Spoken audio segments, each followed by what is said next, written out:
Pasientlər. Niyə görə? Bu barədə danışmışam dəfələrlə, amma yenə danışmağa məcburam. Nəyə görə? İnsanlar inanmır ki, cinsi infeksiyalar onlarda cinsi zəiflik yarada bilər. Heç kim buna inanmaq istəmir. Nəyə görəsə. Və deyirlər ki, həkim, nətər ola bilər? Bu mikrob mənə belə cinsi zəiflik yaratsın. Bu mümkün olan bir şey deyil. Amma yəni bu praktikada gördüyümüz kimi, bütün elmi ədəbiyyatların dediyi kimi, bu cinsi infeksiyalar kişilərdə həm cinsi zəiflik yaradır, həm də kişi sonsuzluğu yaradır. Yəni sonsuzluq yaradır. Kişi spermasını, keyfiyyətini tamamilə pozur.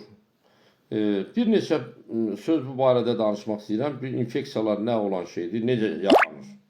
Bu infeksiyalar bunlar ölçüləri çox kiçik olan canlılardır. Bakteriya da var, yarı virus, yarı bakteriya quruluşunda olan mikroblar da var. Yəni bunlar çox kiçik ölçüyə malik olub. Hətta bəzi insanların fikirləşdiyi kimi o qoruyucu vasitələrlə ki, fikirləşir ki, qorunaram, hətta ondan da keçirlər. Yəni onun o qoruyucu vasitələrin üzərindəki çox xırda mikro çatlar həmən infeksiyalar üçün böyük bir dəhlizdir, böyük bir trasdır.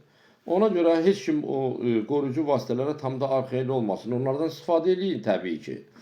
Amma tam da ona arxain olmaq olmaz. Nəyə görə? Çünki hətta qoruyucu vasitələrdən istifadə edən şəxslərdə də yoluxma baş verir. Dəfələrlə bunun praktikamızda olubdur.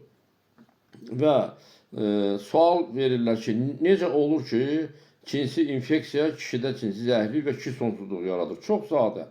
Yəni bu infeksiya canlıdır, mikrobdur. Bu düşür insan bədəninə, cinsi yolla keçir.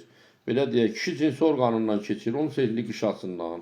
Başlayır orada parazitlik eləmək. Yəni insanla qidalanır. Onun toxumaları ilə qidalanır. Kişinin sperması ilə qidalanır. Onu dağıdır, parçalayır. Xayalarda iltihab yaradır. Keçir prostata. Prostatda da iltihab yaradır. Prostat şirəsi ilə qidalanır.